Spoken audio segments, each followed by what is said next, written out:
ओम कल जो है हमने अयोध्या कांड को पूरा कर लिया था और आज जो है हम अरण्य कांड को पढ़ रहे हैं। ओम मूलम धर्मतरोर विवेक जलदेह पूर्णेन्दु मानंदम ओम वैराग्याम्बुज भास्करम है गगन ध्वांतापहम तापहम मोहाम्भोधर पूगपाट नविधो स्व संभवम शंकरम ओम वंदे ब्रह्मकुलम कलकं समनम श्री राम भूप प्रियम। ओम सांद्रानंद पयो दौभग तनुम पीतांबरम सुंदरम पाणो बाण सरासनम कटिल सत्तूणीर भारम बरम ओम राजीव यतन लोचनम धृत जटाजूटेन संशोभितम सीता लक्ष्मण संयुक्तम पथिगतम रामम भजे ओम उमा राम गुण कूड़ पंडित मुनि पावै विरत पावे मोह विमूढ़ जे हरि विमुख न धर्म रत। ओम धर्म रूपी वृक्ष के मूल विवेक रूपी समुद्र को आनंद देने वाले पूर्ण चंद्र वैराग्य रूपी कमल के सूर्य पाप रूपी घोर अंधकार को निश्चय ही मिटाने वाले तीनों तापों को हरने वाले मोह रूपी बादलों के समूह को छिन्न भिन्न करने की विधि में आकाश से उत्पन्न पवन स्वरूप ब्रह्मा जी के वंशज तथा कलंक नाशक महाराज श्री रामचंद्र जी के प्रिय श्री शंकर जी की मैं वंदना करता हूँ। ओम जिनका शरीर जलयुक्त मेघों के समान सुंदर एवं आनंद घन है, जो सुंदर पीत वस्त्र धारण किए हुए हैं। ओम जिनके हाथों में बाण और धनुष है, कमर उत्तम तरकस के भार से सुशोभित है, कमल के समान विशाल नेत्र है और मस्तक पर जटाजूट धारण किए हैं। ओम उन अत्यंत शोभायमान श्री सीता जी और लक्ष्मण जी सहित मार्ग में चलते हुए आनंद देने वाले श्री रामचंद्र जी को मैं भजता हूँ।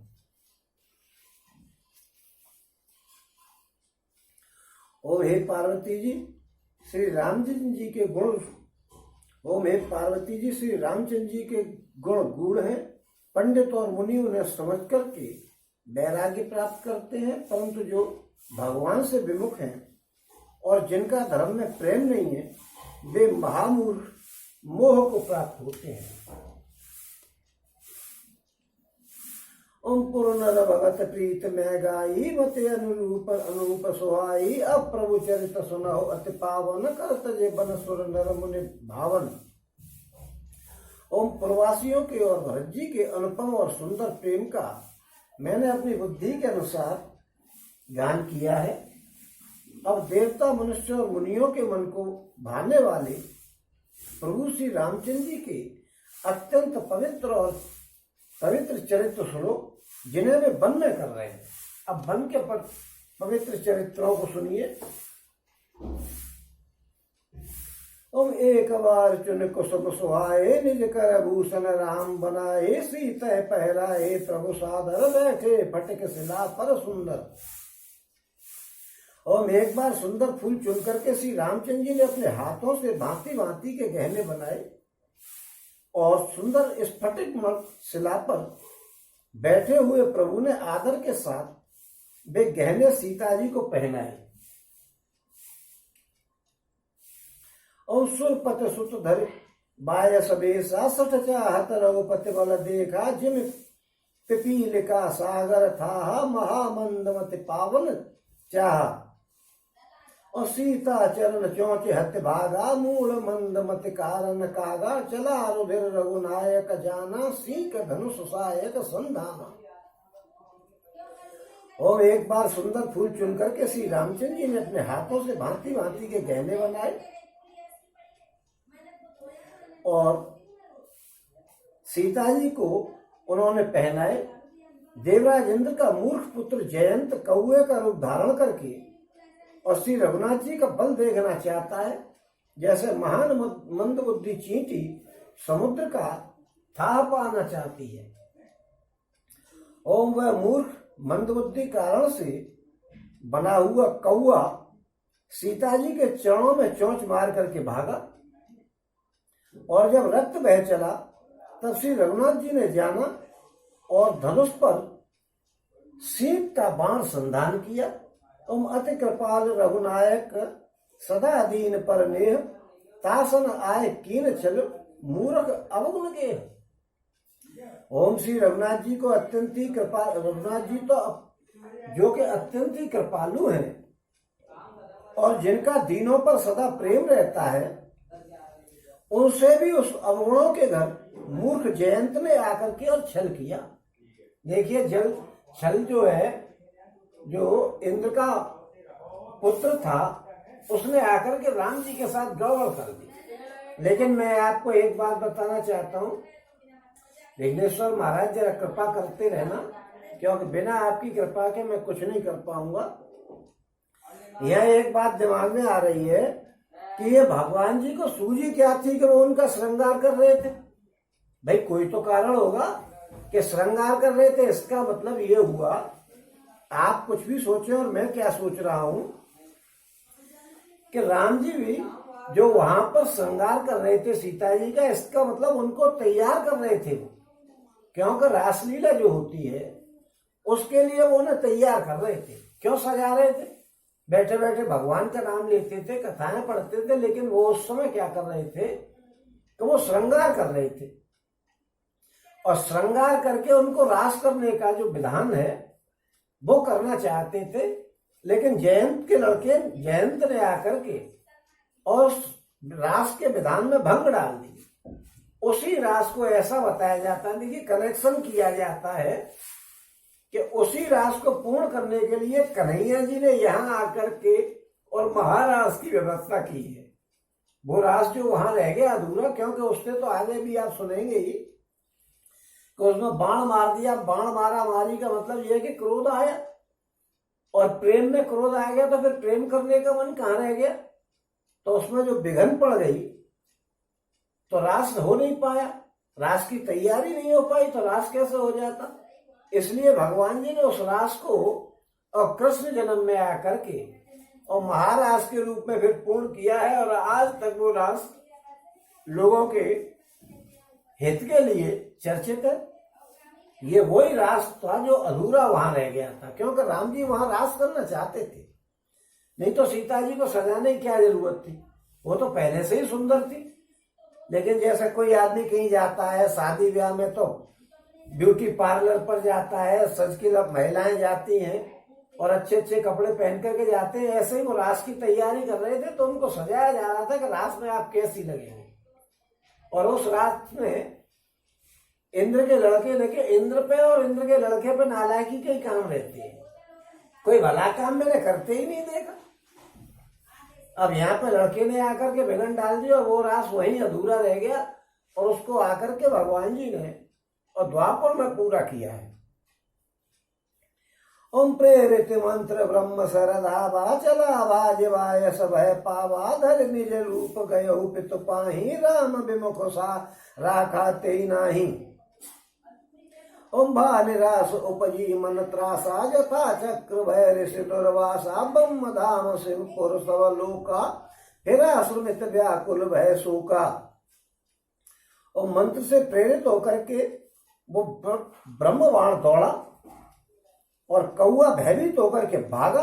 वो अपने असली रूप को धर करके और पिता के पास गया, पर श्री रामचंद्र जी का विरोधी जान करके इंद्र ने उसको रखा नहीं। इंद्र ने कोई हिमायत नहीं ली कि भैया मैं नहीं देख सकता हूं उनसे, इतने बड़े से मैं कैसे टकरा जाऊं, तूने क्यों गलती करी। और तब वो निराश होकर के उसके मन में भय उत्पन्न हो गया, वो निराश हो गया कि बाप ने ही फटकार दिया। जैसा दुर्वासा ऋषि को चक्र से भय हो गया था, दुर्वासा ऋषि को चक्र से, देखिए पूरी कथाएं तुलसीदास जी ने लपेट के रख दी हैं।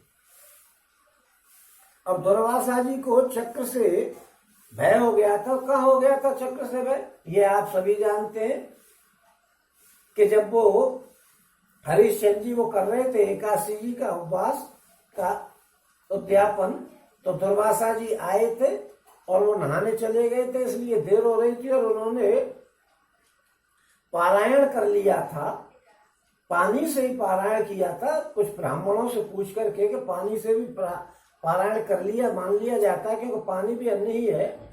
और इसी पर दुर्वासा जी नाराज हो गए थे, तो उनके पीछे वो जो उन्होंने वो जो अग्नि पैदा करी थी वही उनके पीछे भाग चली थी उनको मारने के लिए। वो त्रिशूल भाग चला था, सॉरी, उनकी अग्नि को तो मार ही दिया था त्रिशूल ने, त्रिशूल भाग चला था, तो ऐसे वो भागे थे। वो बात यहाँ बताई जा रही कि जैसे दुर्वासा जी के पीछे चक्र भागा था, ऐसे ही जो है अम्बरीश जी के साथ, वो सत्यवादी हरिश्चंद्र का नाम लेगा, अम्बरीश जी के साथ जो हुआ था दुर्वासा जी का चक्र, वो है वो चक्र जो उनके पीछे भागा था, वही यहाँ बात बताई जा रही कि जैसे दुर्वासा जी के साथ विष्णु भगवान का चक्र भागा था अम्बरीश जी को बचाने के लिए और उनको दंड देने के लिए, ऐसे ही यहाँ पर जयंत के पीछे भगवान जी की वो डंडी थी वो चल रही थी, तो तीर मार देते तो मर ही जाता। भगवान जी बड़े दयालु हैं, उन्होंने तीर नहीं मारा जान करके कि इसको केवल दंड दे दिया जाए। और तब वो ब्रह्मलोक में गया, फिर शिवलोक में गया और समस्त लोकों में थका हुआ और भय से व्याकुल होकर के और भागता फिरा, पूरी दुनिया में भागता रहा। ब्रह्मा जी के पास अलग, भोले बाबा के पास अलग। उन्होंने जब राम जी से विमुख हो रहा है, बेवकूफ तेरा बाप उल्टे सीधे काम करता रहता है, तू भी उन्हीं पैरों पे चल रहा है, ये डोल, हमारे पास कोई तेरा उपाय नहीं। काहू बैठन कहा न ओही, राख को सके राम कर द्रोही, मातु मृत्यु पितु समन समाना, सुधा हो दिस सुने हरि जाना।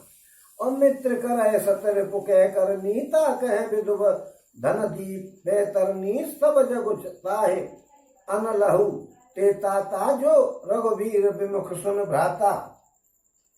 नारद देखा विकल जयंता, लाग दया कोमल चित संता, पटवा तुरत राम पहताही, कहे से पुकार प्रणत हित पाही। आतुर समय गहे पद जाई, त्राहे त्राहे दयाल रघुराई, अतुलित बल अतुलित प्रभुताई, मैं मति मंद जान नहीं पाई। निज कृत कर्म जनित फल पायऊ, अब प्रभु पाए शरण तक आयऊ, सुन कृपाल अति आर तबानी, एक नयन कर तजा भवानी। किसी को उसको अपने पास रखना या संरक्षण देना तो दूर की बात रही, उससे बैठने तक के लिए नहीं कहा कि तू आया है तो इंद्र का लड़का है बैठ जा। इंद्र की तो वैसे भी भगवान जी की नजर में कोई बकत नहीं। ओम श्री रामचंद्र जी के द्रोही को कौन रख सकता है? काकभूषण जी कहते हैं कि हे गरुण, काहू में बैठन कहा न ओही, और राख को सके राम कर दो, मातु मृत्यु पितु समन समाना, सुधा हुआ बिस सुन हर जाना।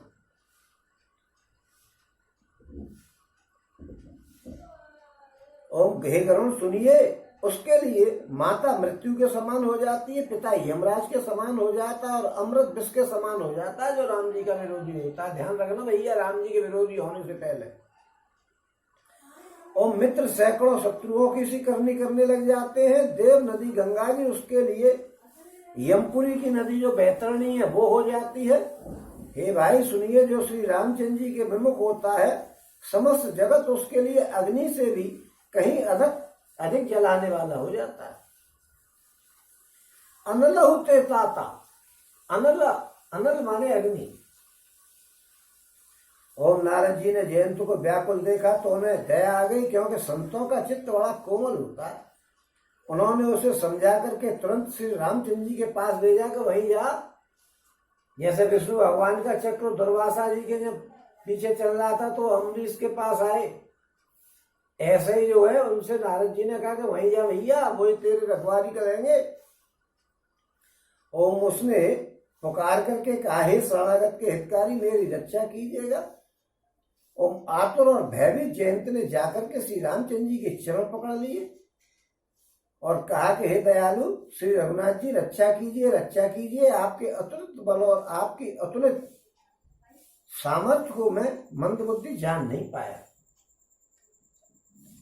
अपने किए हुए कर्म से उत्पन्न हुआ फल मैंने पा लिया। अब हे प्रभु मेरी रक्षा कीजिए, मैं आपकी शरण आ गया हूं। शिव जी कहते हैं कि पार्वती जी कृपालु श्री रघुनाथ जी ने उसकी अत्यंत दुख भरी बात, आर्त माने दुख भरी वाणी सुनकर के उसे एक आंख का काना करके और छोड़ दिया, आंख फोड़ दी। ओं कीन मोह वस द्रोह जदपि ते कर बद उचित, प्रभु छाणे कर छोह को कृपालु रघुवीर सम। ये वो है सौर था। यद्यपि ते कर बद उचित कीन मोह बस द्रोह को कृपालु रघुवीर सम, प्रभु छाणे कर छोह। तो उसने मोहवश द्रोह किया था, इसलिए यद्यपि उसका वध ही उचित था, परंतु प्रभु जी ने कृपा करके उसे छोड़ दिया। श्री रामचंद्र जी के समान कृपालु कौन हो सकता है। ओम रघुपति चित्रकूट बस नाना चरित की सुत सुधा समाना, बहुरे राम असमन अनुमाना, हो है वीर सब मोए जाना। और सकल मुनि सन विदा कराई, सीता सहित चले दो भाई, अत्रि के आश्रम जब प्रभु गयऊ, सुनत महामुनि हर्षित भयऊ। और पुलकित गात अत्रि उठ लाए, देख राम आतुर चले आए, करत दंडवत मुनि उर लाए, प्रेम बार द्वजन अनभाए। और देख राम छवि नहीं जुड़ाने, सादर निज आश्रम तब आने, कर पूजा कहे बचन सुहाए, दिए मूल फल प्रभु मन भाए। प्रभु आसन आसीन भर लोचन सो बात रखे, मुनिवर परम प्रवीण जोर पान स्तुति करत। ओम चित्रकूट में बस करके श्री रामचंद्र जी ने बहुत से ऐसे चरित्र किए जो कानों को अमृत के समान प्रिय हैं। फिर कुछ समय के पश्चात श्री रामचंद्र जी ने मन में ऐसा अनुमान किया कि मुझे सब लोग यहाँ जान गए, इससे यहाँ अब भीड़ ज्यादा होने लग गई है। होने की क्या है कि यहाँ मुझे सब लोग पहचान गए, इसलिए यहाँ आना जाना बना ही रहता है। जो नारद जी वगैरह और ऋषि वगैरह ये सब तो वहां, जैसे नारद जी कन्हैया जी के पास आते रहते थे, ऐसे वहां भी आते ही रहते थे। समय पर बहाने बनाए और चले आए, बहाने बनाए और चले आए।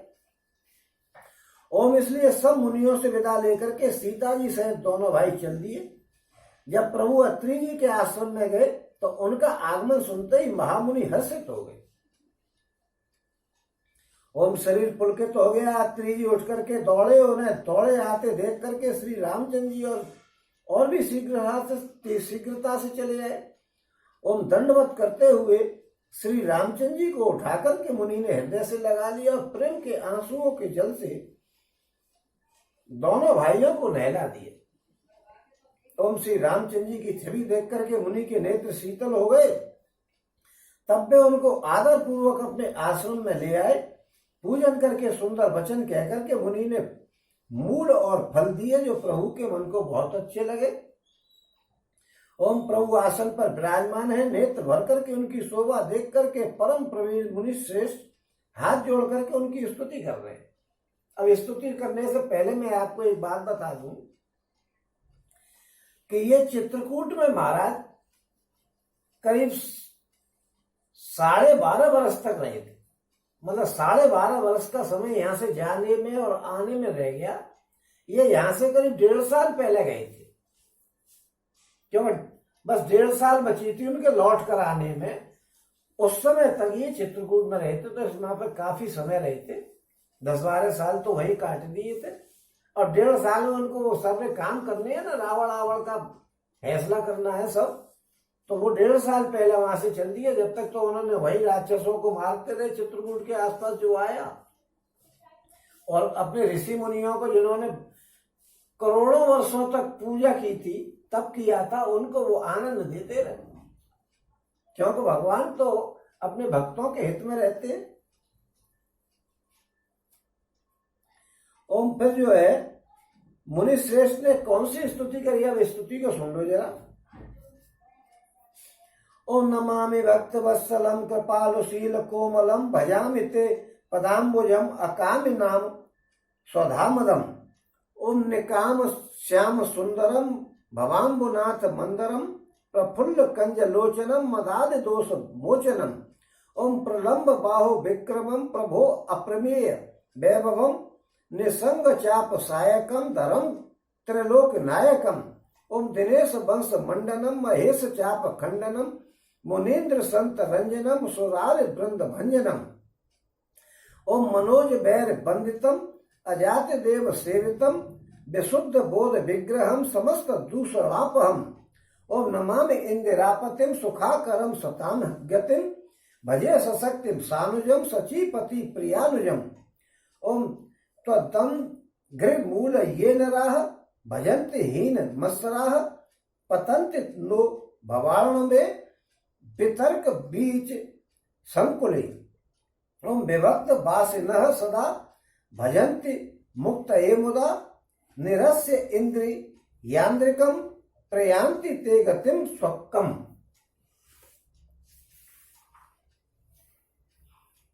ओम तमेकमद्भुतम प्रभुम निरीहमीश्वरम विभुम जगत गुरुम च शाश्वतम तुरीयमेव केवलम।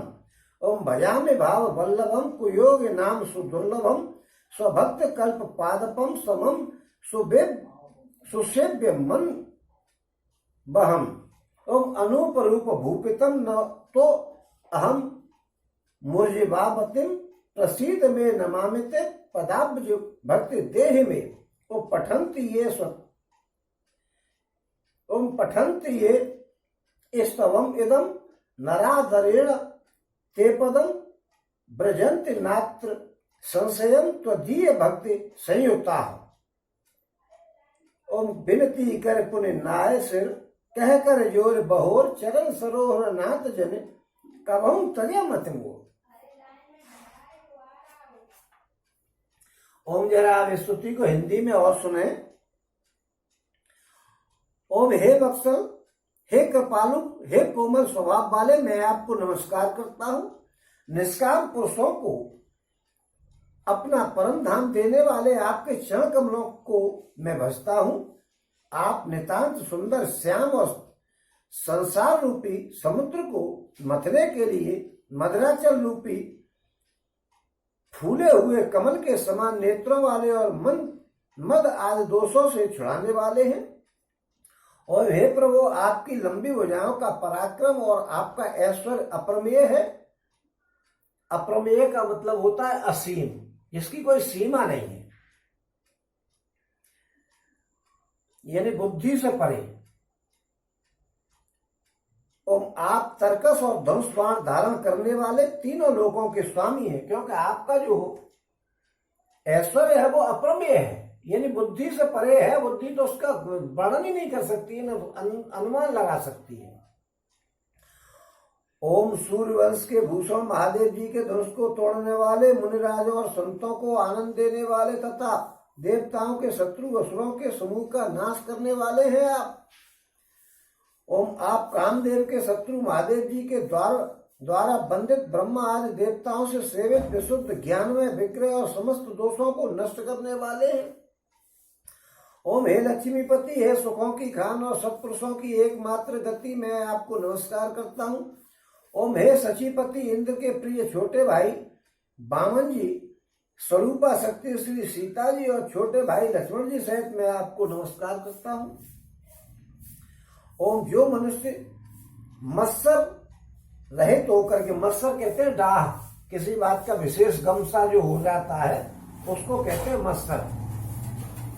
और जो मनुष्य मत्सर रहित होकर के आपके चरण कमलों का सेवन करते हैं, वे तर्क वितर्क रूपी तरंगों से पूर्ण संसार रूपी समुद्र में नहीं गिरते हैं।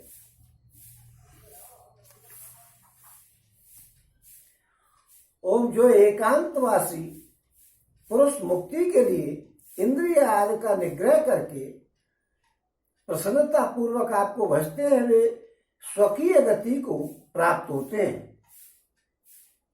यानी इंद्रियों का निग्रह क्या होता है, तो उन्हें विषयों से हटा करके और भगवान में लगाते, दुनिया के सुख नहीं चाहिए।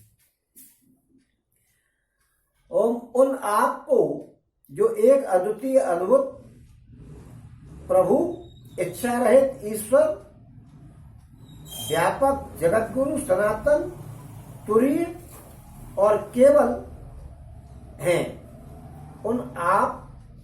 उनको जो एक है, अद्भुत है। अद्भुत मतलब माया के जगत से अलग है। ओम प्रभु है, प्रभु कहते हैं सर्व समर्थ को, और इच्छा रहित ईश्वर है, इन सबके स्वामी है।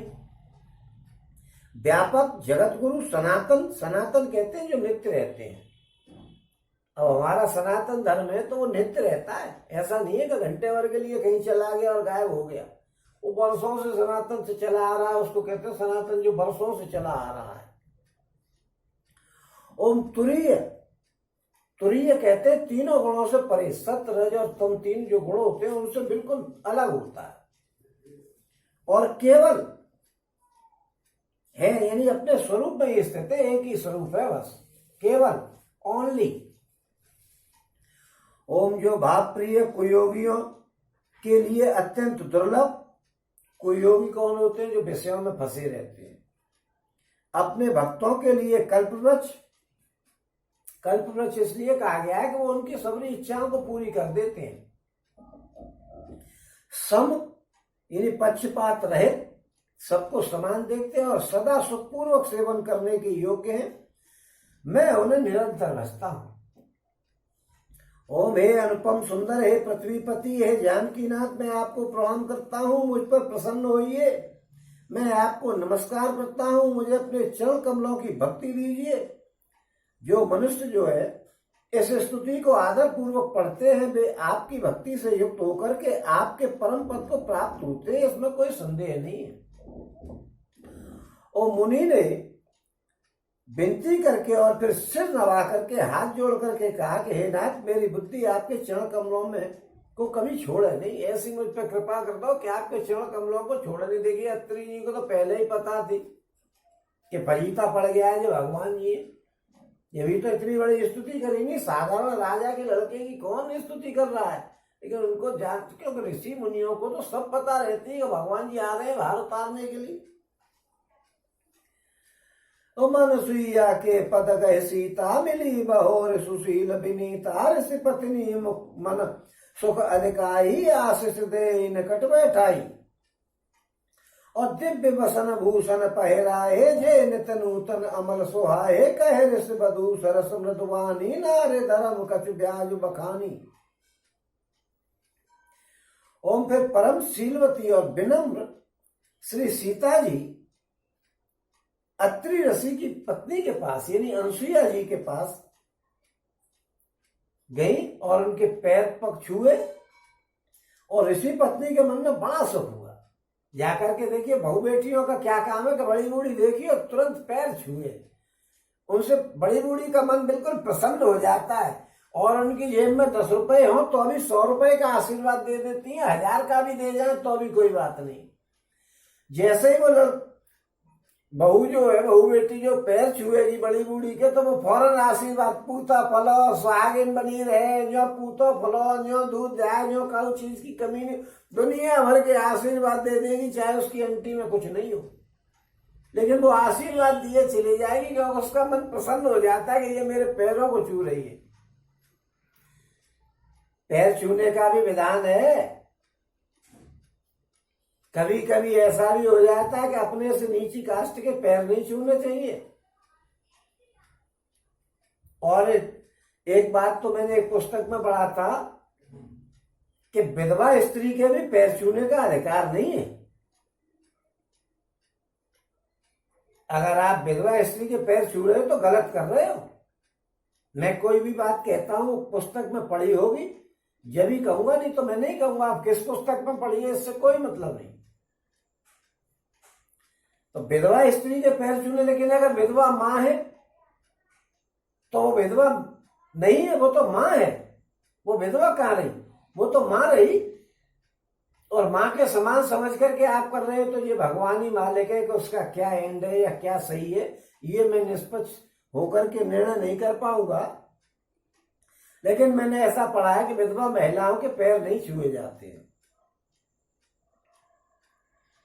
तो सीता जी ने ऋषि की पत्नी के पैर छुए तो वो मन में बड़ी प्रसन्न हो गई और दुनिया भर के आशीर्वाद दे डाले। आप बड़ी बूढ़ियों को गांव में देखो, शहर में तो कहाँ आशीर्वाद रखे हैं। शहर में तो वो हाथ पैरों की तरफ जाता है और हलो और हाय हो जाती है। लेकिन ये सब चीजें जो मर्यादा की चीजें हैं और ये सब नियम कानून है, ये सब रूरल एरिया में मिलेंगे। आप बड़ी बूढ़ियों के विचार देखो, उनकी जेब में कुछ नहीं होगा लेकिन आशीर्वाद इतने लंबे लंबे दिए चले जा रही होंगी। ये कोई कौरव और पांडवों के महाभारत का ऐसा नहीं है क्या दुर्योधन भटक रहा है कि मुझे विजयी भव मिल जाए और कोई विजयी भव नहीं दे रहे हैं। यहाँ तो महिलाओं का ये सिस्टम है कि आपने पैर छुए और महिलाएं जो है पुदीना के पेड़ पर चढ़ गई और आपको चाहे जितना बड़ा आशीर्वाद दे देंगी। उनको इस बात का ख्याल ही नहीं कि हम क्या कह रहे हैं। जबकि अधिक आशीर्वाद देने से या आशीर्वाद देने से आदमी के खुद के पुण्य भी क्षीण होते हैं। ऐसा नहीं है कि आशीर्वाद आपने दे दिया, अब किसी से आपने कह दिया खुश रहे, अब उसके नसीब में खुश होना है नहीं। और आपकी बात को अगर भगवान सही करेंगे तो इसका मतलब आपकी खुशी में से ले जाकर के उसको देंगे, क्योंकि उसके पास कहाँ है, उसके पास खुशी है नहीं और किसी और से ला करके देंगे नहीं। और भगवान जी अपने पास से क्यों दे? भाई तुमने खुश रहने की कही है तो तुम दो अपने पास से। और भाई पैर छूने का तो विधान ये है कि जिसके पास 100 रुपए है वही तो आपको आशीर्वाद 100 रुपए में से कुछ पैसे दे सकता है। जिस पे 100 रुपए है ही नहीं तो आपको वो देगा क्या? जिस व्यक्ति के पास आशीर्वाद देने के लिए कुछ है ही नहीं तो वो आशीर्वाद दिए चला जाए तो भगवान जी भी सोचेंगे कि यार आशीर्वाद दे रहा भगने में इसको ऐसे ही, क्यों इस पे कुछ है नहीं तो मैं कहां से बराबर करूं इसके कहने को। इसलिए जो आदमी आशीर्वाद देता है या जो महिला आशीर्वाद देती है उसको पूजा तब करना चाहिए। तपबल में प्रसन्ना बरियारा और इनके रोज न को बरियारा। तप से तो तपबल विष्णु करे पालन और तपबल विष्णु शंकर करे संहारा। तप के बाद काम से तो सारे काम होते हैं, तप करना चाहिए। तपस्या कर रहे नहीं हो, आशीर्वाद पे आशीर्वाद दिए जा रहे तो क्या होगा? बेकार चला जाएगा। तो यहाँ उन्होंने आशीर्वाद देकर के और सीता जी को अपने पास बैठा ले। देखो बड़ा प्रेम होता है। उनने पैर छुए, उन्हें आशीर्वाद दिए 100, 200, 500 और खट अपने बगल में बैठा लिया।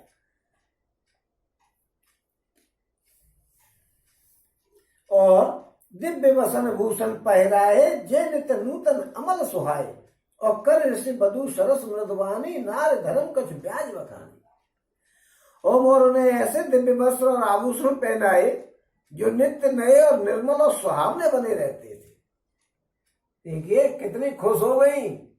ऋषि पत्नी है, बड़ी बूढ़ी है, माँ है, और एक बहू ने जो आकर के पैर छू लिए तो कितनी प्रसन्न हो गई कि एक तो जेठ में भर करके और बगल में बैठा लिया। और ऐसे वस्त्र और आभूषण दिए जो कभी पुराने ही नहीं होते थे। ये नहीं है कि सोने पे जरा गंदा हो गया तो उसकी सफाई करा लो, या चांदी का कोई ऐसा वो हार है जिस पर फिर सफाई धुलाई करा लो, ऐसा कुछ नहीं था। वो हमेशा नए बने रहते थे। और फिर ऋषि पत्नी उनके बहाने से मधुर और कोमल वाणी से स्त्रियों को कुछ धर्म बखान करके कहने लग गई। भाई उनको तो कोई क्या शिक्षा देगा, वो तो जगत माता है। जनक सुता जग जनन जानकी, अत से प्रिय करुणा निधान की। और जाके युगपद कमल मनावो, जास कृपा निर्मल मत पाओ। जो निर्मल पति दुनिया को दे रही हैं उनको कोई क्या शिक्षा देगा, लेकिन उनके बहाने से और महिलाओं को शिक्षा दी जा रही है। क्या शिक्षा दे रही है जरा ध्यान से सुन लेना। महिलाओं के लिए विशेष वो है आइटम। मात पिता भ्राता हितकारी,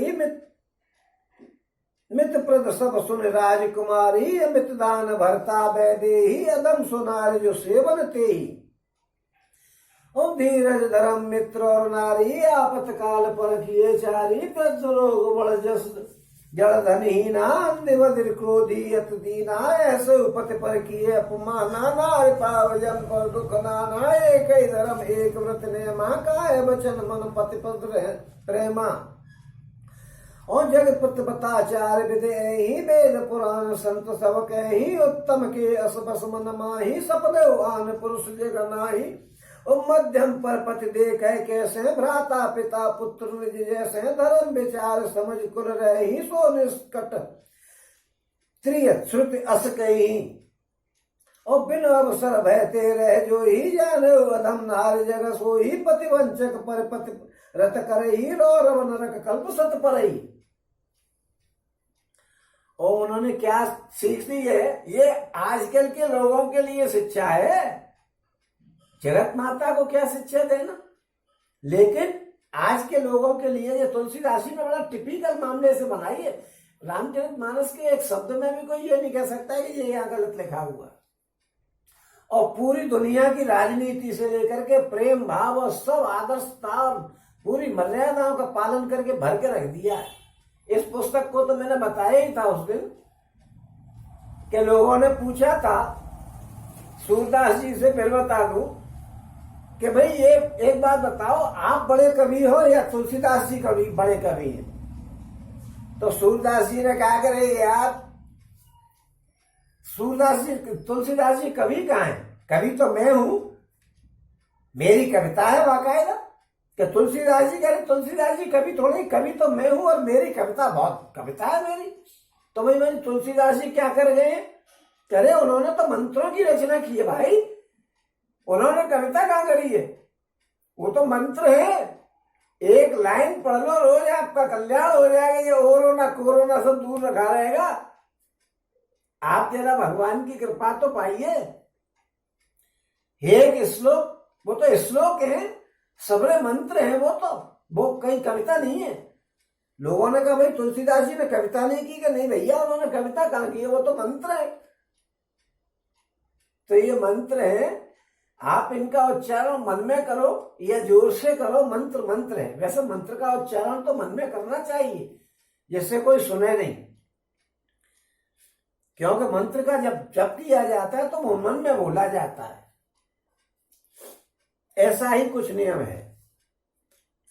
तो ये मंत्र है जो जोर से बोलने वाले हैं और लोगों को समझाने वाले हैं। और मेरे जैसा नालायक आदमी और अपने प्रियजनों को समझाने का प्रयास कर रहा हूं। उसको समझे समझाए तो है ही, लेकिन उनको भी आनंद आता है। क्योंकि आपने देखा था शुरू में मैं बता करके चला हूं कि एक बार त्रेता युग माही सम्मुख गए पंकज ऋषपाही और संग सती जग जनन भवानी ऋषि पूजे अखिलेश्वर जानी। और राम कथा मुनि बर्ज बखानी और सुनी महेश परम सुख मानी। राम कथा मुनि बर्ज बखानी, देखिए, और सुनी महेश परम सुख मानी। महेश जी जो है सुन रहे हैं और कुंभज ऋषि यानी अगस्त ऋषि जी उनको सुना रहे। तो ये इसमें कोई ऐसी बात नहीं है, कभी छोटा आदमी सुना देता है तो कभी बड़ा आदमी सुन भी लेता है।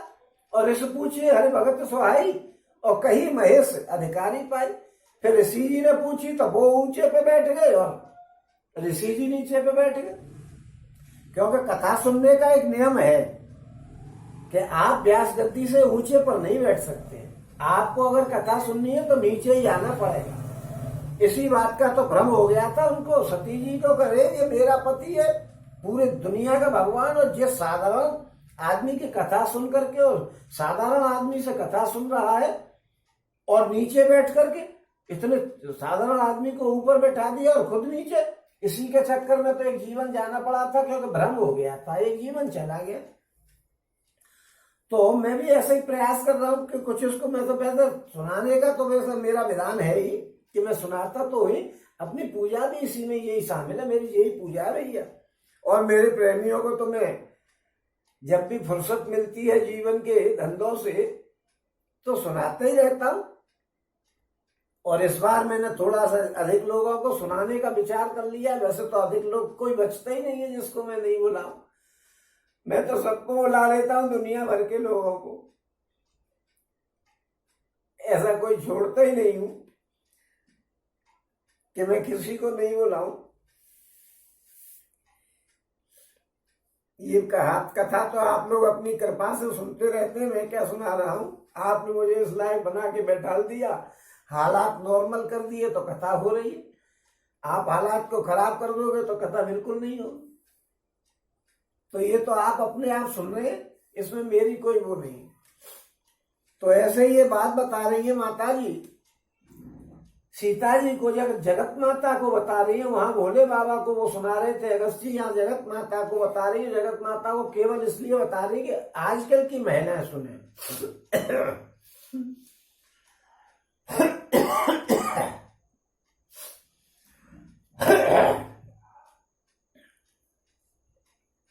क्या बता रही है कि मां तो पिता भ्राता हितकारी और हितप्रद सब सुन राजकुमारी। ओ हे राजकुमारी सुनिए, माता पिता भाई सभी हित करने वाले हैं। किसी भी महिला के लिए माता पिता भाई जो है वो सब उसका हित करेंगे, परंतु ये सब एक सीमा तक ही सुख देने वाले हैं। अमित दान भरता वैदेही, हे जननी हे जानकी, पति तो असीम सुख देने वाला है। वो स्त्री अदम है जो ऐसे पति की सेवा नहीं करती है। पति जो है वो असीम सुख देने वाला, असीम सुख यानी मोक्ष भी दिला देता है। ओम धीरज धर्म मित्र और नारी आपतकाल परखिए चाली। धीरज यानी धैर्य, धर्म अपने धर्म का पालन करना, मित्र और स्त्री को आपत्ति काल में परखना चाहिए, क्योंकि वो आदमी सही होगा तो आपका सपोर्ट आपत्ति काल में करेगा, नहीं तो जब तक आपके पास धन दौलत और ऐश्वर्य वगैरह है जब तक आपके साथ रहेगा, और नहीं तो खिसक लेगा। ओम वृद्ध रोगवश जधनीना अंधवधिर क्रोधी अतदीना। वृद्ध रोगी मूर्ख निर्धन अंध अंधा, बधिर माने बहरा, क्रोधी और अत्यंत दीन, ऐसे भी पति का अपमान करने से स्त्री यमपुर में भांति भांति का दुख पाती है। अगर आपका पति अंधा है, बहरा है या नालायक है और आप उसको छोड़ करके चल दी तो आप जो है यमपुर में जाकर के और बड़े भारी कष्ट सहन करोगी। ओम शरीर मन और वचन से पति के चरणों में प्रेम करना स्त्री के लिए बस एक ही धर्म है और एक ही व्रत है और एक ही नियम है। एक ही नियम और व्रत है कि आप स्त्री हो तो उस पति की सब तरह से सेवा करें, कैसा भी हो, छोड़ के मत जाना। क्यों कि यमपुर में जाके तो बाद में तो जेल होगी आप, पहले सबरे दुखों को तो यही मिल जाएंगे। जो अपने पति को अंधे और बहरे और बेवकूफ की वजह से छोड़ जाएगी तो जनता कहेगी कि आ गई, इसको अच्छे आदमी की जरूरत है, इसलिए शायद हमारा भाग्य चेत जाए और हमें ये मिल जाए। तो दुनिया उसको बुरी नजर से ही देखेगी, क्योंकि उसका आदमी को अपने को छोड़ आई है तो अच्छा नहीं है, इसलिए तो सारे कष्ट तो उसको यही मिल जाएंगे। यमपुर में जाके तो थोड़े बहुत भले ही मिले, क्योंकि आदमी हर एक आदमी उसको गलत नजर से ही देखेगा, कोई भले नजर से कोई उसको बहन अपनी मानेगा नहीं, पुत्री मानेगा नहीं। 60 साल का बूढ़ा होगा वो भी ये सोचेगा कि ये बड़ी पति से परेशान है तो बहनों को मिल जाए। 40 साल का है वो भी सोचे, सभी ये सोचेंगे कि इसको पति की जरूरत है, अपने को खराब की वजह से छोड़ जाएंगे तो कितने दुख होंगे। किसी महिला को कोई आदमी अगर गलत नजर से देखता है, देखो भैया राजी के सब काम होते, राजी से देखता कोई दिक्कत नहीं है, और उनको जिस तरीके से वो शादी कर लेते हैं बाद में प्रेम करके, वो कोई समस्या नहीं है, क्योंकि लड़के लड़कियों ने देखा और प्रेम से विवाह कर लिया, उसमें तो कोई बात नहीं है। लेकिन गलत नजर से किसी महिला को कोई देखे तो कितनी बुरी बात है, उसके लिए तो यहाँ सब प्रकार के कष्ट हैं। तो यमपुर में जाकर के क्या कष्ट होता है, सबरे कष्टों को तो यहाँ बदलेगी। इसलिए शरीर मन और वचन से पति को, चाहे कैसा भी पति हो, एकमात्र यही आपका धर्म बनता है कि आप पति की सेवा करें। आपने देखा नहीं कि अंधा था तो गांधारी ने खट अपनी आंखें बंद कर ली कि मैं भी अंधी रहूंगी, और वो छोड़कर चली जाती है। तो भीषण पिता में जबरदस्ती ले आए, मैं नहीं कर रही हुई है, लेकिन नहीं, उसने कहा नहीं मैं ठीक है, ओम जगत में 4 प्रकार की पतिव्रताएं होती हैं, ये वेदों में और पुराणों में और संत लोगों ने बताया है। जग पतिव्रता 4 विध ही, वेद पुराण संत सब के ही। ओम उत्तम के यश बसमन माही, सपने आन पुरुष से नहीं। जो उत्तम प्रकार की महिला होती है उसके लिए तो दुनिया में कोई आदमी है ही नहीं, पति के अलावा। यह समझना कि पति भी को भी नहीं समझो, वो पति के अलावा उसके लिए तो कोई दुनिया में आदमी नहीं है। उत्तम श्रेणी की पतिव्रता के मन में ऐसा भाव बसा रहता है कि जगत में मेरे पति को छोड़कर के दूसरा पुरुष सपने में भी नहीं है। और बीच के मध्यम श्रेणी कौन सी होती है?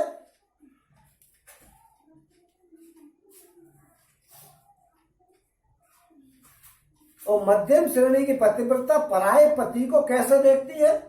जैसे वो अपना सगा भाई हो या पिता हो या पुत्र हो। जो मध्यम श्रेणी की पतिव्रता होती है वो और पुरुष को देखती है तो कैसे देखती है कि ये मेरा भैया है, ये मेरा बेटा है या मेरा पिता है, अपना रिश्तेदार मानती है।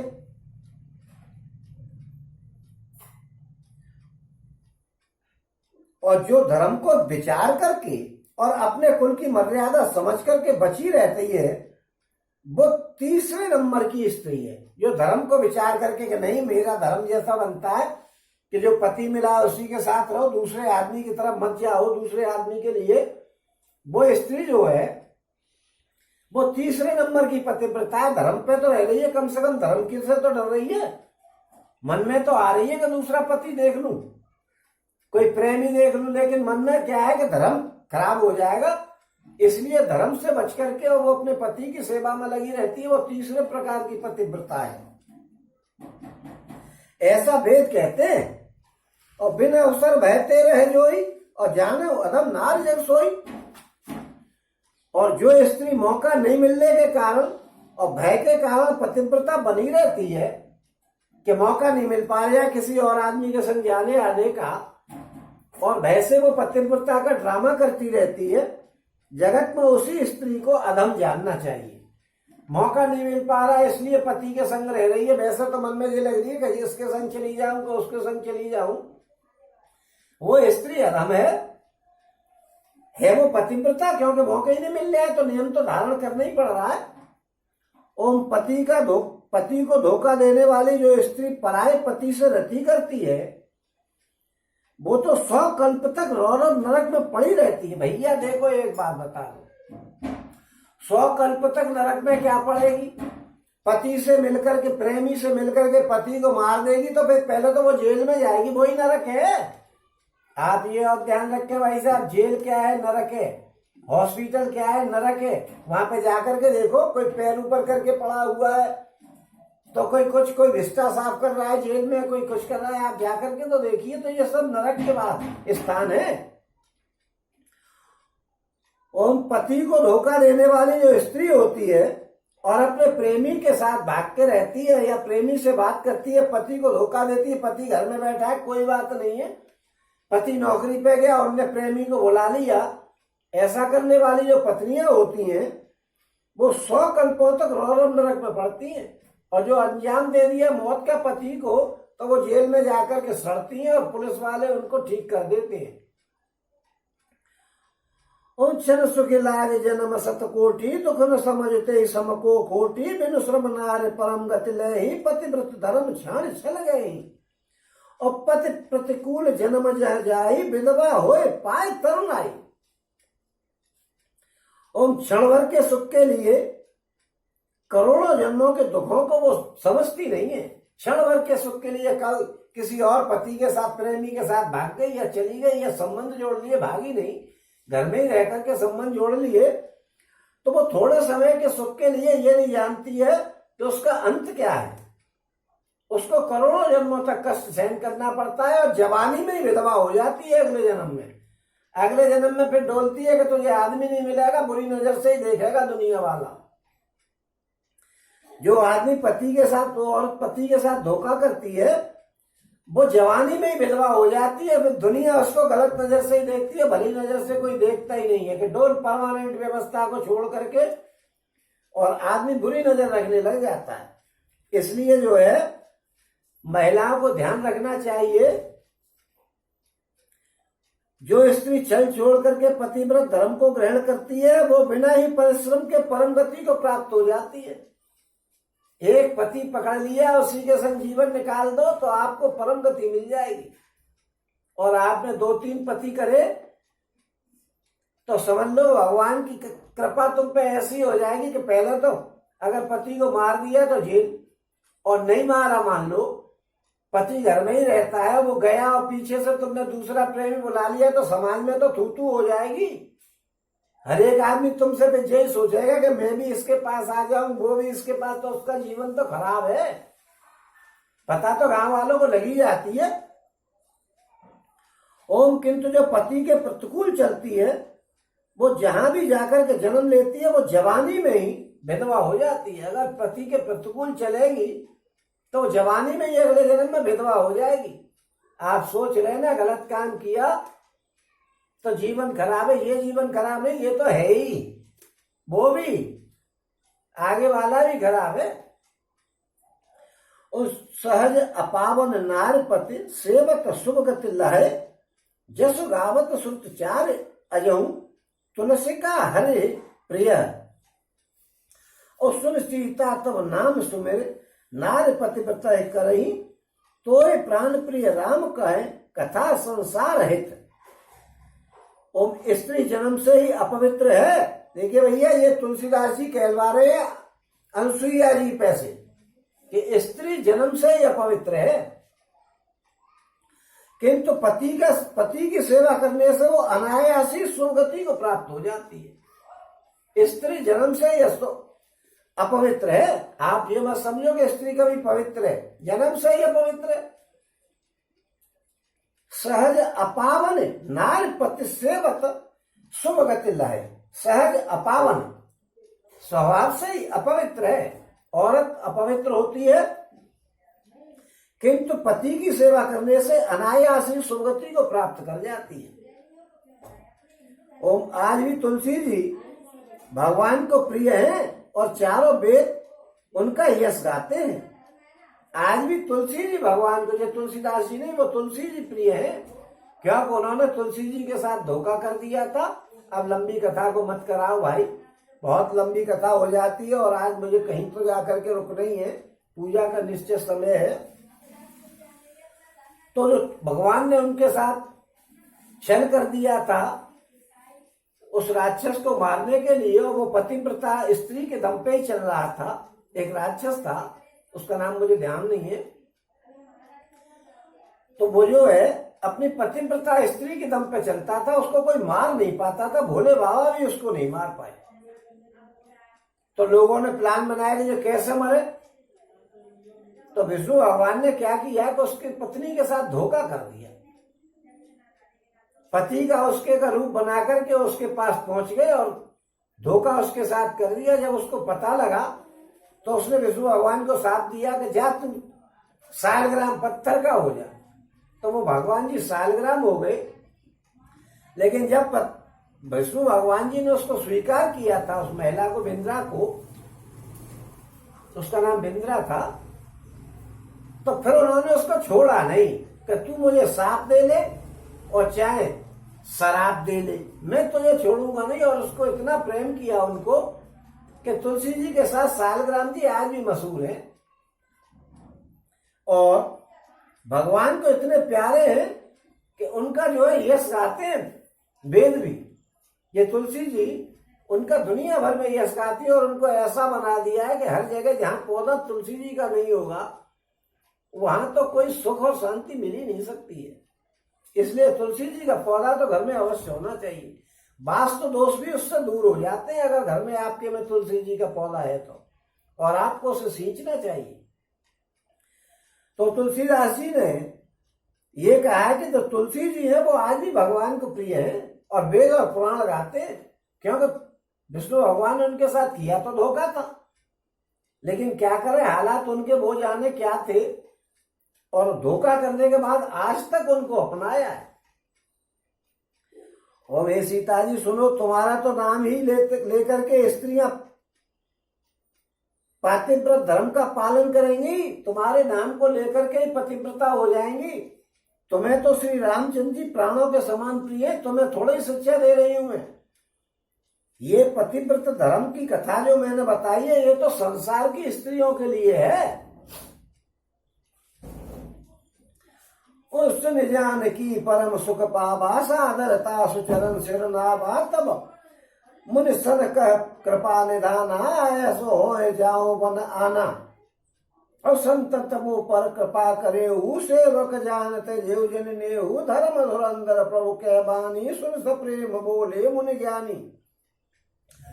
और जानकी जी ने सुनकर के परम सुख माना और आदर पूर्वक उनके चरणों में सिर नवाया। तब कृपा की खान श्री रामचंद्र जी ने मुनि से कहा कि आज्ञा हो तो अब हम दूसरे वन में जाना चाहते हैं, और मुझ पर निरंतर कृपा करते रहिएगा और अपना सेवक जान करके स्नेह को मत छोड़ना। धर्म धुरंधर प्रभु श्री रामचंद्र जी के वचन सुनकर के ज्ञानी मुनि प्रेम पूर्वक बोले, क्या बोल रहे हो?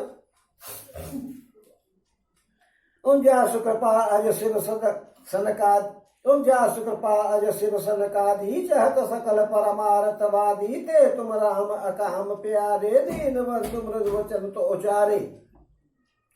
ओम अब जानी मैं श्री चतुराई, भजी तुम्हें सब देव बिहाई, जय समान अतिशय नहीं कोई, ताकर शीस कसन अस होई। के विद कहो जाहो अब स्वामी, कहो नाथ तुम अंतर जामी, अस कह प्रभु विलो के मुनि धीरा, लोचन जल बह पुलक शरीरा। तन पुलक निर्वर प्रेम पूर्ण नयन, मुख पंकज दिए, मन ज्ञान गुण गौतीत, प्रभु में दीघ जप तप का किए। जप जोग धर्म समूह ते नर भगत अनुपम पावही, रघुवीर चरित पुनीत निस्दिन, दास तुलसी गावही। ओम कलिमल समन दमन मन, राम सुजस सुखमूल, सादर सुनहि ये तिन पर राम रहे अनुकूल। ओम धर्म न ज्ञान न जोग जप, कठिन काल मल कोस, रामे भजे ते चतुर नर, परिहर सकल भरूस। ओम उन्होंने कहा कि अत्रि ऋषि ने कहा कि ब्रह्मा शिव और सनक आदि सभी परमार्थवादी जिनकी कृपा चाहते हैं, हे श्री राम जी आप वही निष्काम पुरुषों के प्रिय और दीनों के बंधु भगवान हैं, जो इस प्रकार कोमल वचन बोल रहे हैं। ओम अब मैं लक्ष्मी जी की चतुराई मैंने समझ ली, जिन्होंने सब देवताओं को छोड़ करके आपको ही क्यों भजा, जिसके समान अत्यंत बड़ा और कोई नहीं है, उसका शील भला ऐसा क्यों नहीं होगा। और मैं किस प्रकार कहूं कि हे स्वामी आप अब जाइए, हे नाथ आप अंतर्यामी, आप ही कहिए। ऐसा कहकर के धीर मुनि प्रभु को देखने लग गए। मुनि के नेत्रों से प्रेम के आंसू बहने लग गए और शरीर पुलकित हो गया, एकदम रोंगटे खड़े हो गए। और मुनि अत्यंत प्रेम से पूर्ण है, उनका शरीर पुलकित है और नेत्रों को श्री रामचंद्र जी के मुख कमल में लगाए हुए हैं। ओम और मैंने ऐसा कौन सा जप तप किया है जिसके कारण मन और ज्ञान और गुण और इंद्रियों से परे प्रभु के दर्शन हो गए, ऐसा अपने मन में विचार कर रहे हैं। और जब योग और धर्म समूह से मनुष्य अनुपम भक्ति को पाता है, श्री रघुवीर जी के पवित्र चरित्र को तुलसीदास जी रात दिन गाते हैं। ओम श्री रामचंद्र जी का सुंदर यश कलयुग के पापों का नाश करने वाला है, मन को दमन करने वाला है और सुख का मूल है। जो लोग इसे आदर पूर्वक सुनते हैं उन पर श्री रामचंद्र जी प्रसन्न रहते हैं। ओम यह कठिन कलिकाल पापों का खजाना है, इसमें न धर्म है, न ज्ञान है, न योग है, न जप है। इसमें तो जो लोग सब भरोसा छोड़ करके श्री रामचंद्र जी को ही बसते हैं, बस वो ही चतुर हैं। ओम मुनि पद कमल नाय कर सीसा, चले बने सुर नर मुनि ईसा। ओ आने राम अनुज पुण्य पाछे, मुनिवर वेश बने अति काछे। ओ वह बीच श्री सोहत कैसी, ब्रह्म जीव बिच माया जैसी। सरिता वन गिर अवघट घाटा, पति पहचान देह बर बाटा। और जह जह जाए देव सुर राया, और जह जह जाए देव रघुराया। करे मेघ तह तह न बचाया, नीला असुर विराध मन मग जाता। आवत ही रघुवीर ने पाता, तुरंत ही रुचिर रूप ते पावा। देख निजी दुख उन देख दुखी निज धाम पठावा पुण्य आए जहाँ मुनि सरभंगा सुंदर अनुज जानकी संगा देख राम मुख पंकज मुनिवर लोचन भ्रंग सादर पान करता ति धन्य जन्म सरभंग।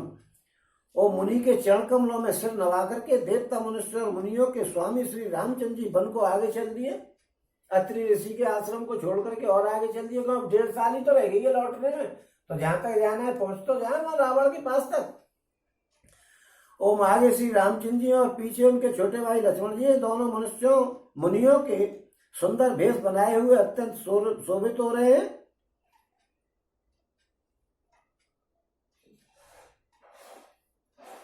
ओम दोनों के बीच में श्री जानकी जी ऐसी सुशोभित हो रही है जैसे ब्रह्म और जीव के बीच में माया शोभित होती है। वन नदी पर्वत और दुर्गम घाटियां सभी अपने स्वामी को पहचान करके सुंदर रास्ता दे देती है। जहां जहां देव श्री रघुनाथ जी जाते हैं वहां बादल आकाश में छाया कर देते हैं। रास्ते में जाते हुए विराट राक्षस मिला, सामने आते ही श्री रघुनाथ जी ने उसे मार डाला। श्री राम जी के हाथ से मरते ही उसने तुरंत दिव्य रूप प्राप्त कर लिया। दुखी देख करके प्रभु ने उसे अपने परम धाम को भेज दिया। फिर वे सुंदर छोटे भाई लक्ष्मण जी और सीता जी के साथ वहां आए जहां मुनि सरभंग जी थे। ओम श्री रामचंद्र जी का मुख कमल देख करके श्रेष्ठ मुनि के नेत्र रूपी भौरे अत्यंत आदर पूर्वक उसका पान कर रहे हैं। सरभंग जी का जन्म सफल हो गया।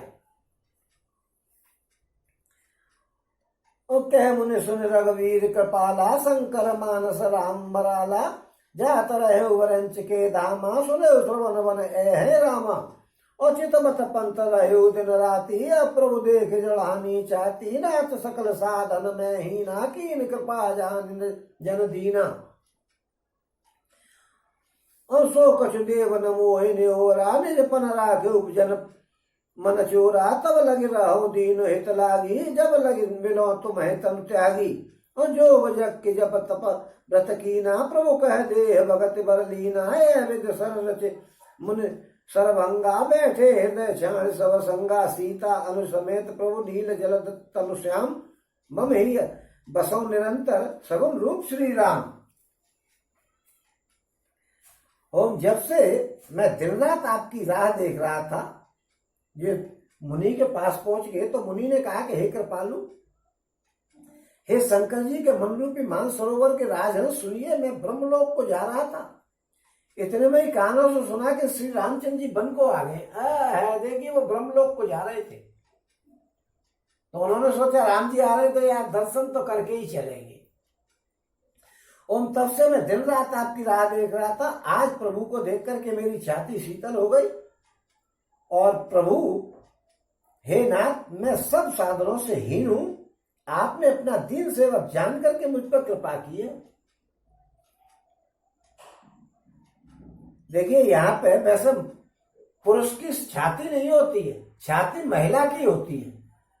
पुरुष का तो सीना होता है, लेकिन सीना वहां दिखाया जाता है जब वीरता की बात हो। यहाँ तो सेवक बने हुए, महिला भी पति की सेवक होती है किसी भी पुरुष की, तो यहाँ वो भी सेवक बने हुए, इसलिए छाती का प्रयोग किया गया है कि उनकी छाती जो है ठंडी हो गई। क्योंकि सीना ठंडा नहीं होता, सीना तो मर्द का होता है जो योद्धा बन जाता है उसका। ये तो छाती ठंडी होती है, सेवक होते हैं ना, सेवकों की छाती होती है।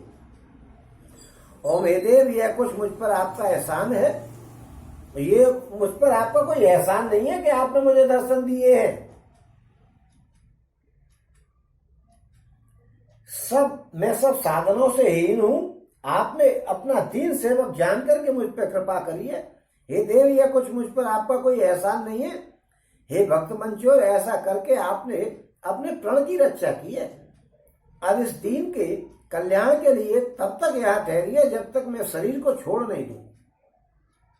मैं पहले ही ब्रह्मलोक को जा रहा था, मैंने सुनी राम जी आए हुए वन में, तो लाओ दर्शन करके चलूंगा। अब आप यहाँ बैठे रहो जब तक मैं ऊपर नहीं जाने की तैयारी कर लूं।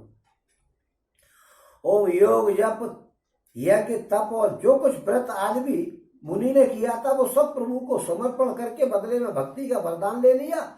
इस प्रकार दुर्लभ भक्ति प्राप्त करके फिर चिता रच करके मुनि सर्वभंग जी हृदय से सब आसक्ति छोड़ करके उस पर जाकर के बैठ गए और नीले मेघ के समान श्याम शरीर वाले सगुण रूपधारी श्री राम जी, सीता जी और छोटे भाई लक्ष्मण जी सहित प्रभु आप निरंतर मेरे हृदय में निवास कीजिएगा, ये कह करके और सर्वभंग जी ने योग अग्नि से अपने शरीर को जला डाला। और अस कह योग अग्नि तन जारा और राम कृपा वैकुंठ सिधारा और ताते मुनि हर लीन न भयऊ प्रथम ही भेद भगत बर नये। ओम ऐसा कह करके सर्वभंग जी ने योग अग्नि से अपने शरीर को जला डाला और श्री रामचंद्र जी की कृपा से वैकुंठ को चले गए। और मुनि भगवान में लीन इसलिए नहीं हुए कि उन्होंने पहले ही भेद भक्ति का वर मांग लिया था, उनको मुक्ति क्यों नहीं मिली, तो उन्होंने कि मैं तो भक्त बनना चाहता हूं, मुझे मुक्ति से कोई मतलब नहीं है। आप जरा जाकर के देखो तो सही, जिस समय भागवत हो रही हो, भागवत जी, और तबले की तान चल रही हो, तो फिर मैं भक्ति देखो, या वृंदावन में चले गए हो तो राधे ही राधे देखो, तो आपको जो होश ही नहीं रहेगा कि मेरे पेट में दर्द हो रहा है। आपके पेट का दर्द खत्म और आपको भूख लग रही है तो भूख खत्म, बस राधे राधे राधे राधे जिस समय चलेगी। और भागवत जी में जाकर के तबले की चोट पे महिलाएं नाचेंगी, आदमी भी नाचने लग जाते, तो ये भूल जाते कि हमको कोई दुख है कि नहीं है, कष्ट है कि नहीं, सब भूल जाते। तो भक्ति के बराबर ही मुक्ति में क्या रखा है, इसलिए उन्होंने भक्ति मांगी थी, इसलिए वो मुक्त नहीं हुए। और इसने कहा है मुनिवर कति देखी सुखी भय निज हृदय विशेषी स्तुति करे सकल मुनि वृंदा जयत प्रणत हित करुणा कंदा। ओम ऋषि समूह मुनि सर्वभंग जी की यह दुर्गति वो दुर्लभ गति देख करके अपने हृदय में विशेष रूप से सुखी हुए। और जो ऋषि लोग थे उन्होंने ऐसी गति देखी तो बड़े प्रसन्न हुए। ओम समस्त मुनि वृंद श्री रामचंद्र जी की स्तुति कर रहे हैं और शरणागत हितकारी करुणाकंद प्रभु की जय हो ऐसा बोल रहे हैं। ओम पुण्य रघुनाथ चले बन आगे मुनिवर वृंद विपुल संग लागे अस्तित्व हूँ देख रघुराया पूछे मुनि लागे अतिदाया और जानत हूँ पूछे कस स्वामी सब दर्शी तुम अंतर जामी निश्चर निकर सकल मुनि खाए सुन रघुवीर नयन जल छाए। फिर श्री रघुनाथ जी आगे बढ़ने चले और श्रेष्ठ मुनियों के बहुत से समूह उनके साथ हो लिए और हड्डियों का ढेर देख करके श्री रघुनाथ जी को बड़ी दया आई। उन्होंने मुनियों से पूछा भैया ये काय की हड्डी है,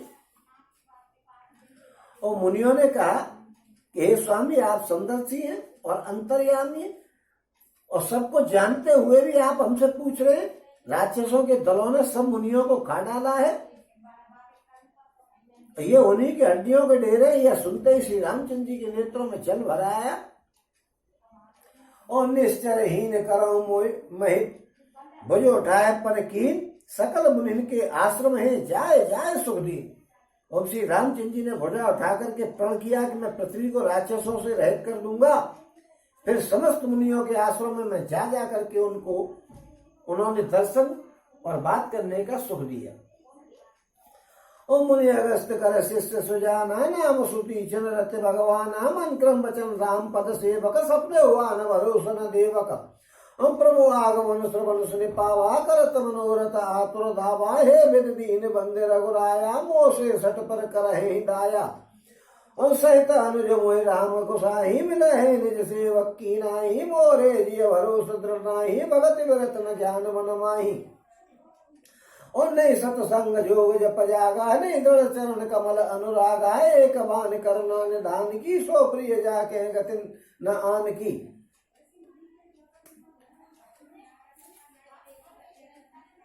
ओ मुनि अगस्त जी के एक सुतीक्ष्ण नाम के ज्ञानी शिष्य थे, उनकी भगवान में प्रीत थी। वे मन वचन और कर्म से श्री रामचंद्र जी के चरणों के सेवक थे। उन्हें सपने में भी किसी दूसरे देवता का कोई भरोसा नहीं था। और उन्होंने जो ही प्रभु का आगमन कानों से सुना त्यों ही अनेक प्रकार के मनोरथ करते हुए वे आतुरता से दौड़ चले। और हे विधाता, क्या दीन बंधु श्री रघुनाथ जी मुझ जैसे दुष्ट पर भी दया करेंगे? क्या स्वामी श्री रामचंद्र जी छोटे भाई लक्ष्मण जी सहित मुझे अपना सेवक की तरह मिलेंगे? मेरे हृदय में दृढ़ विश्वास नहीं होता है, क्योंकि मेरे मन में भक्ति वैराग्य और ज्ञान कुछ भी नहीं है। और मैंने न तो सत्संग किया, नहीं सत्संग जोग जप जागा, और नहीं दृढ़ चरण कमल अनुरागा। एक मान करना निधान की, सो प्रिय आगे कितना आन की। और मैंने न तो सत्संग किया, न योग किया है, न जप किया है, अथवा यज्ञ भी नहीं किए, और न प्रभु के चरणों में मेरा दृढ़ अनुराग ही है। हाँ, दया के भंडार प्रभु की एक बात है कि जिसे किसी दूसरे का सहारा नहीं है, वो उन्हें प्रिय होता है। ये भगवान जी की आन है। ओ ऐसो पल आज मन मम लोचन देख मदन पंकज भवत मोचन, निर्भर प्रेम मगन मुनि ज्ञानी, कहे न जाए सो दशा भवानी। ओम भगवान जी कि इस बात का स्मरण करते ही मुनि आनंद मगन होकर के मन ही मन कहने लगे कि आहा, भव बंधन से छुड़ाने वाले प्रभु के मुखार बिंदु को देख करके आज मेरे नेत्र सफल हो जाएंगे। शिव जी कहते हैं कि हे भवानी, ज्ञानी मुनि प्रेम में पूर्ण रूप से निमग्न है, उनकी वो दशा कही नहीं जाती है। और दिश और विदिश पंथ नहीं सूझा, को मैं चलूं कहाँ नहीं बूझा, कब को फिर प्याछे पुन जाई, कब हो नृत्य करें गुन गाई। अविरल प्रेम भगत मुनि पाई, प्रभु देखे तर ओट लुकाई, अतिशय प्रीत देख रघुवीरा, प्रकटे हृदय हरन भव वीरा। ओ मुनि मगमाज चलत अचल होए वैसा, पुलक शरीर पन सफल जैसा, तब रघुनाथ निकट चले आए, देख दशा निज जन मन भाई। ओम उन्हें दिशा और विदिशा का कोई ध्यान नहीं रहा, और रास्ता कुछ भी नहीं सूझ पड़ा था। मैं कौन हूं और कहाँ जा रहा हूं ये भी नहीं पता था उनको। वे कभी पीछे घूम करके फिर आगे चलने लग जाते, तो कभी फिर आगे घूम करके फिर चले जाते, यहाँ से वहां तक गए, फिर घूम गए तो इधर आ गए, फिर यहाँ से उधर घूम गए तो उधर गए, वहीं घूमने लग गए। उनको यही होश नहीं था कि मैं राम जी के पास जा रहा हूँ, कि यहीं पर यही घूम रहा हूं। और कभी प्रभु के गुणगान गागा करके और नाचने लग जाते। मुनि ने प्रगाढ़ प्रेम भक्ति प्राप्त कर ली थी। प्रभु श्री रामचंद्र जी वृक्ष की आड़ में छिप करके और देख रहे थे कि ये मुनि कर क्या रहे हैं। और मुनि का अत्यंत प्रेम देख करके भव भय यानी आवागमन के भय को, यानी जन्म लेने और मरने के भय को हरने वाले श्री रघुनाथ जी मुनि के हृदय में प्रकट हो गए। और मुनि मगमाज अचल होए वैसा, पुलक शरीर पनप फल जैसा, तब रघुनाथ निकट चले आए, देख दशा निज जन मन भाई। और मुनि राम बहु भांति जगावा, जागद न ध्यान जनित सुख पावा, भूप रूप तव राम दुरावा, हृदय चतुर्भुज रूप दिखावा। मन ओकलाए उठा तब कैसे, विकलहीन मन फनि बर जैसे, आगे देख राम तन श्यामा, सीता अनुज सहित सुख धामा। अपर लकुट इम चरण लागी, प्रेम मगन मुनि भर बड़ भागी, भुज विशाल गहे लिए उठाई, परम प्रीत राखे और लाई। और मुनि बीच रास्ते में अचल स्थिर होकर के बैठ गए। भगवान जी हृदय में प्रकट हो गए, तो वो बीच रास्ते में स्थिर होकर के बैठ गए। ओम उनका शरीर रोमांच से कटहल के वृक्ष के समान हो गया। ओम तब श्री रघुनाथ जी उनके पास चले आए और अपने भक्त की प्रेम दशा देख करके मन में बड़े प्रसन्न हुए। ओम श्री रामचंद्र जी ने मुनि को बहुत प्रकार से जगाया, पर मुनि जागे ही नहीं, क्योंकि उन्हें प्रभु के ध्यान का सुख प्राप्त हो रहा था। तब श्री रामचंद्र जी ने अपने राज रूप को छिपा लिया और उनके हृदय में अपना चतुर्भुज रूप प्रकट कर दिया। और तब अपने इष्ट रूप के अंतर ध्यान होते ही मुनि कैसे व्याकुल हो गए, जैसे मणिधारी सर्प जो है बिना मणि के व्याकुल हो जाता। और मुनि ने अपने सामने सीता जी और लक्ष्मण जी सहित श्याम सुंदर विग्रह सुखधाम श्री रामचंद्र जी को देखा। प्रेम में मगन हुए वे बड़े भाग्यशाली श्रेष्ठ मुनि लाठी की तरह गिर करके श्री राम जी के चरणों में लग गए। ओम श्री राम जी ने अपने विशाल भुजाओं से पकड़ करके उन्हें उठा लिया और अपने प्रेम से हृदय से लगा लिया। ओम मुनि मिलत असमोह सोह कृपाला, कनक तरुण जन भेंट तमाला, राम बदन बिलो के मुनि ठाड़ा, मन हो चित्र माझ लिख काड़ा। और तब मुनि हृदय धीर धरे, गए पद बारे बार, निज आश्रम को आन करे पूजा विविध प्रकार। ओम कृपालु श्री रामचंद्र जी मुनि से मिलते हुए ऐसे शोभित हो रहे हैं मानो सोने के वृक्ष से एक तमाल का वृक्ष गले लग करके मिल रहा हो। ओम मुनि खड़े हुए श्री राम जी का मुख देख रहे हैं मानो चित्र में लिख करके बनाए गए हो। और कह मुनि प्रभु सुन विनती मोरी स्तुति करो कवन विद तोरी महिमा में तब होरी मति ध्यो थोरी रवि सन्मुख खगोत अंजोरी और श्याम तामर सदाम शरीरम जटा मुकुट परिधानम मुनिचरम प्राण चाप सर कट तूड़ी रमने में निरंतर श्री रघुवीरम मोह विपिन घन दहन कृसानु संत सरोरुह कानन भानु निश्चर करे बरूत मृगराज त्रादु तु सदा नो भव खगबाज अरुण नयन राजीव सुभेशम सीता नयन चकोर निशेषम हर हृदय मानस बाल मरालम ने मिराव और बाहो विशालम ओम संशय सर्प ग्रसन उर्गाद समन सुकर्ष तर्क विषाद भवभंजन रंजन सुरयूत त्रासु सत्ता नो कृपावरूत है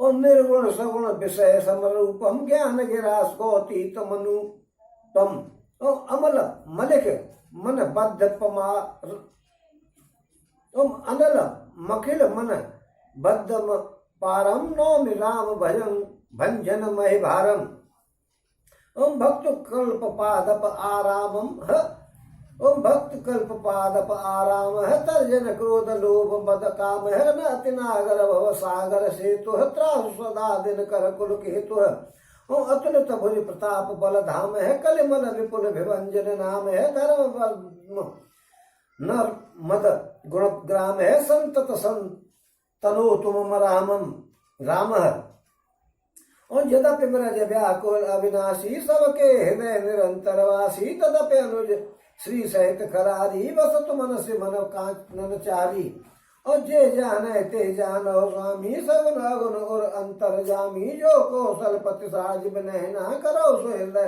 राम हृदय मम ऐना असभिमान जाय जन बोले मैं सेवक रघुपति पत बोले सुनि मुनि बचन राम मन भाए बहुरे हर्ष मुनिवर उरलाई। वो मुनि कहने लगे कि हे प्रभु मेरी विनती सुनिएगा, मैं किस प्रकार से आपकी स्तुति करूं। आपकी महिमा अपार है और मेरी बुद्धि अल्प है, जैसे सूर्य के सामने जुगनू का उजाला होता है। ओम हे नीलकंठ की माला के श्याम समान श्याम शरीर वाले, हे जटाओं का मुकुट और मुनियों के बलकल वस्त्र पहने हुए, हाथों में धनुष बाण लिए हुए तथा कमर में तरकस कसे हुए श्री रामचंद्र जी, मैं आपको निरंतर नमस्कार करता हूँ। ओम जो मोह रूपी घने वन को जलाने के लिए अग्नि है, संत रूपी कमलों के वन के प्रफुल्लित करने के लिए सूर्य है, राक्षस रूपी हाथियों के समूह के पछाड़ने के लिए सिंह है और भव रूपी पक्षी के मारने के लिए वायु रूप है। वे प्रभु सदा हमारी रक्षा करें। भव का मतलब है आवागमन वाली दुनिया। ओम हे लाल कमल के समान नेत्र और सुंदर भेष वाले, सीता जी के नेत्र रूपी चकोर के चंद्रमा, शिव जी के हृदय रूपी मानसरोवर के बालहंस, ओम विशाल हृदय और भुजा वाले श्री रामचंद्र जी, मैं आपको नमस्कार करता हूँ। ओम जो शंकर रूपी सर्प को ओम जो संशय रूपी सर्प को ग्रसने के लिए गरुड़ है, अत्यंत कठोर तर्क से उत्पन्न होने वाले, विषाद का नाश करने वाले हैं, आगमन गमन को मिटाने वाले, देवताओं के समूह को आनंद देने वाले और वे कृपा के समूह श्री रामचंद्र जी सदा हमारी रक्षा करें।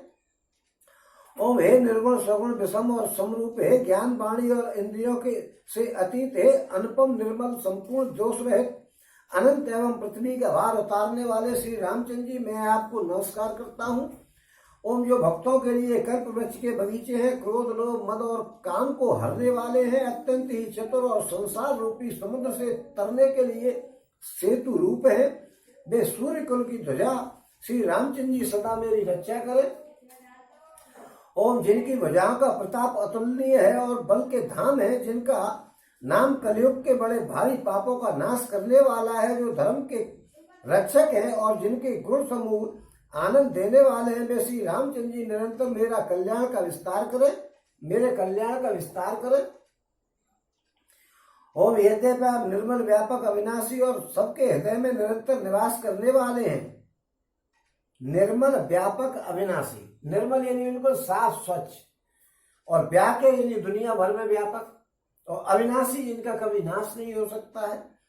ओम सबके हृदय में निरंतर निवास करने वाले तत्व हे खरारी श्री रामचंद्र जी, लक्ष्मण जी और सीता जी सहित वन में विचरने वाले आप इसी रूप में मेरे हृदय में निवास कीजिए। ओम हे स्वामी, आपको सगुण निर्गुण और अंतर्यामी जानते हो, वे जाना करें। मेरे हृदय को तो केवल कौशलपति कमल नयन श्री राम जी ही अपना घर बनाए। मेरे घर में तो राम जी बनाए घर, क्योंकि आपको जो सगुण और निर्गुण और अंतर्यामी जानते हो वो जानते रहे। मुझे तो, मेरे हृदय को तो कौशलपति नयन कमल श्री राम जी ही अपना घर बनाए। ऐसा अनुमान भूल करके भी न छूटे कि मैं सेवक हूं और श्री रघुनाथ जी मेरे स्वामी हैं। और मुनि के वचन सुनकर के श्री रामचंद्र जी मन में बहुत प्रसन्न हुए, तब उन्होंने हर्षित होकर के मुनि को अपने हृदय से लगा लिया। परम प्रसन्न जान मुनि मोही, जो वर मांगो देहु सुतो ही। मुनि कह मैं बर कबहु न चाचा, समझ न पड़े झूठ का साचा। और तुम्हें नीक लागे रघुराई, सो मोह देव दास सुखदाई। अविरल भगत बिरत विज्ञाना, हो सकल गुण ज्ञान निधाना। अब प्रभु जो दीन सुबर में पावा, अब सो देव मोहे जो भावा। अनुज जान की सहित प्रभु, चाप बाण धरे राम। मम ही गगन इंदु एव बसव सदा निह काम।